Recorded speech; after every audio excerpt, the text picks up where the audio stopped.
اکثر بزنس میں خاندان اور کاروبار کی حدود واضح نہیں ہوتی۔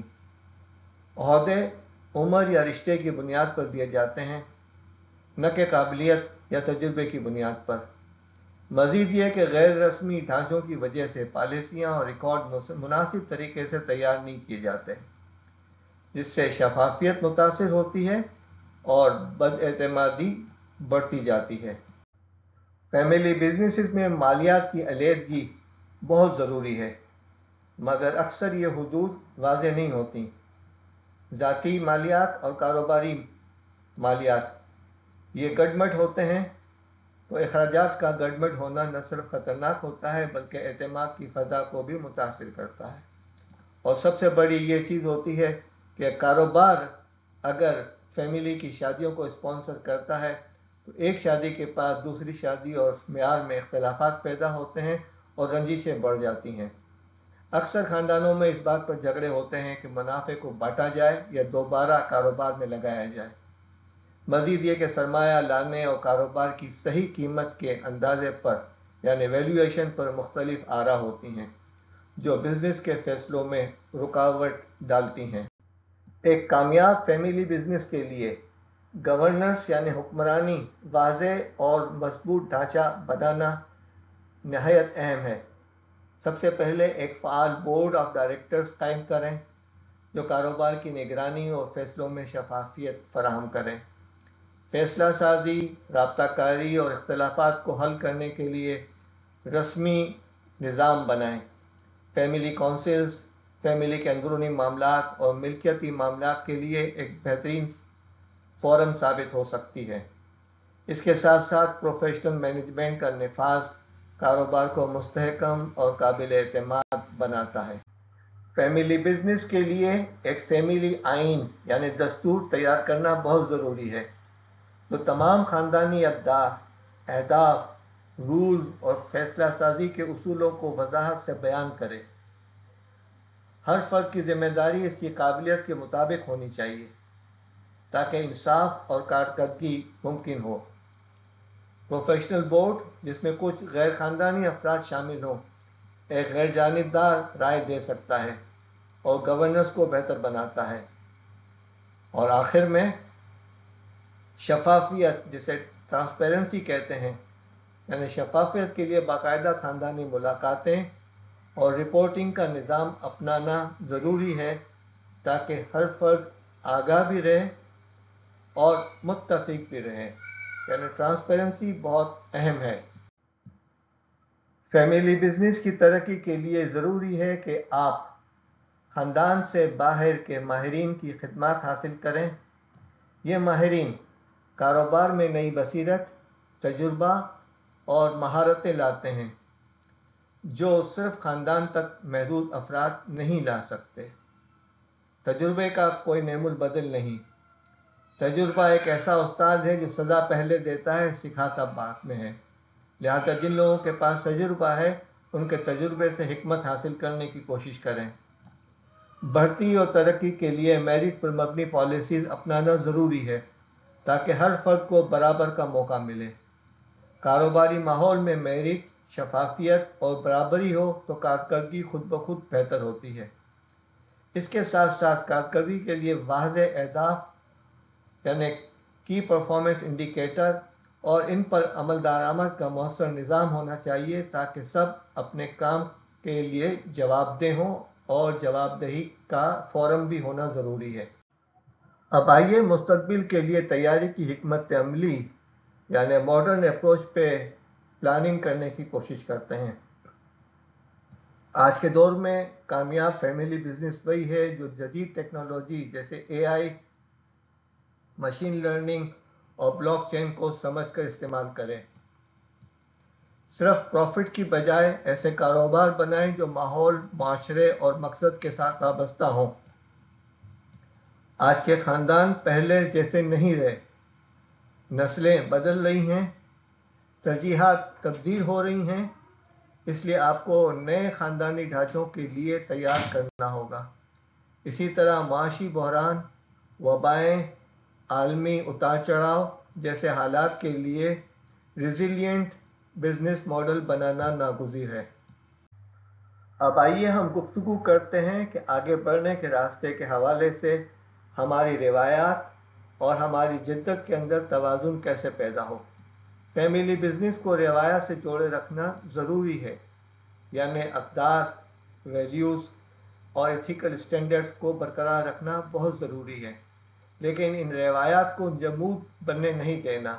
کامیابی کا راز یہ ہے کہ آپ ان روایات کو جدید سوچ اور تقاضوں کے ساتھ ہم آہنگ کریں۔ ایسا بزنس ماڈل بنائیں جو نہ صرف آپ کی فیملی کی میراث کو برقرار رکھے بلکہ اسے آنے والے اوقات میں مزید مضبوط کرے۔ مسابقت یعنی مقابلے میں پیچھے نہ رہنے کے لیے پائیدار حکمت عملیوں اور آگاہی کو فروغ دیں۔ یہ وقت ہے فیصلے کرنے کا تاکہ آپ کا کاروبار نسلوں تک چلتا رہے۔ اس کے لیے منصوبہ عمل بنانا بہت ضروری ہے، اور اس پریزنٹیشن میں ہم آپ سے یہی بات کر رہے ہیں کہ منصوبہ عمل بنانے کی کوشش کریں۔ کامیاب فیملی بزنس کے لیے ضروری ہے کہ آپ شروعات ہی سے گورننس یعنی حکمرانی کو نافذ کریں۔ نوجوان نسل کی تعلیم و تربیت میں سرمایہ کاری کریں تاکہ وہ بہتر قیادت فراہم کر سکیں۔ رابطے کو شفاف بنائیں اور اختلافات کے حل کے لیے کوئی مستقل نظام بنائیں۔ سب سے اہم بات یہ ہے کہ جانشینی اور گورننس کے پیچیدہ معاملات میں ماہرین سے مشورہ ضرور لیں۔ آخری پیغام یہی ہے کہ گورننس صرف کنٹرول حاصل کرنے کا ذریعہ نہیں بلکہ آنے والی نسلوں کے لیے مضبوط اور کامیاب میراث چھوڑنے کا ذریعہ ہے۔ اب آئیے آخر میں کچھ تلخ باتیں کرتے ہیں۔ یہ بات واضح رہے کہ کاروبار آپ کے پاس ایک امانت ہے۔ اس کی ملکیت وراثت میں تقسیم ہو جاتی ہے۔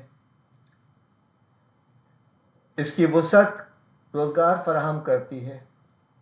ایک فرد کے روزگار کے ذریعے 7 افراد کی کفالت ہوتی ہے۔ آپ کے کاروبار کے نفع سے ریاست کو ٹیکس جاتا ہے۔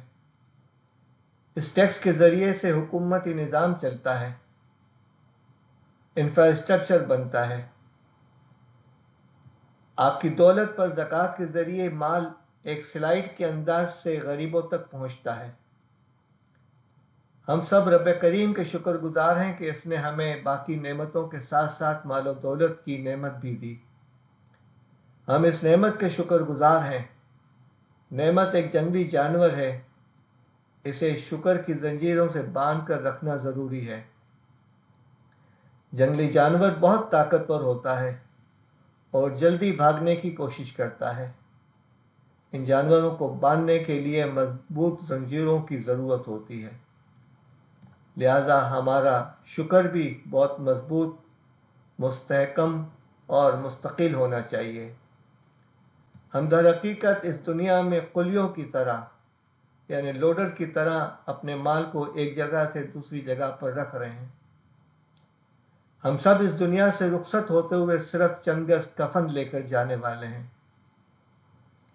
کسی نے کیا خوب کہا کہ ہر شخص عدم سے تن عریاں لے کر شہر ہستی میں خریدار کفن آتا ہے۔ لہذا اپنے معاملات کو درست کر لیں، اپنی اولاد کے ساتھ عدل کریں، بہنوں، بیویوں، ماؤں اور بیٹیوں کو ان کا حق دیں، اور ان کے لیے وہ نصیحت چھوڑ کے جائیں، وہ وصیت چھوڑ کے جائیں کہ آپ کے جنازہ اٹھنے کے بعد یعنی آپ کی موت کے بعد ان کی کوئی حق تلفی نہ کریں۔ اپنے معاملات ایسے رکھیں کہ آپ کے جنازہ اٹھنے سے پہلے آپ کا کوئی قریبی فرد اپنے آنسوؤں کے ساتھ آپ کے چہرے کا دیدار کرتے ہوئے رب کریم سے کوئی شکایت نہ کر رہا ہو۔ اپنے معاملات کو ٹھیک کر لیں، اپنے بکھرے ہوئے معاملات کو سمیٹ لیں، کاروباری معاملات کو لکھ لیں۔ یہ استحکام کی جانب ایک راستہ ہے اور دینی احکام کے بھی تقاضے ہیں، لہذا اس دنیا سے جانے سے پہلے اپنے معاملات کو ٹھیک کرنے کی کوشش کریں۔ وما علینا الا البلاغ۔ آپ کا شکریہ کہ آپ نے یہ ویڈیو سنی۔ ہم اس سلسلے میں تربیتی کورس تیار کر رہے ہیں. ہمیں امید ہے کہ اس طوالت کی کوئی 8 ویڈیوز بن جائیں گی. امید ہے آپ بھی، آپ کی مارکیٹ کے لوگ، آپ کے چیمبر اور آپ کی مارکیٹ کمیٹی کے لوگ، احباب، رشتہ دار بھرپور فائدہ اٹھائیں گے. اس کے لیے آپ اسے شیئر کر دیں گے تو کاروباری طبقے تک یہ باتیں پہنچ جائیں گی. ہم نے اردو زبان میں خاندانی کاروباری دستور تیار کر لیا ہے. آپ تک پہنچانے کا طریقہ جلد واضح ہو جائے گا انشاءاللہ. اگر یوٹیوب، فیس بک، لنکڈ ان، امیزون اور گوگل پر اردو اور انگریزی میں بشیر جمعہ تلاش کریں گے تو آپ کو مفید چیزیں مل جائیں گی. انشاءاللہ اگلی ویڈیو میں پھر ملاقات ہوگی.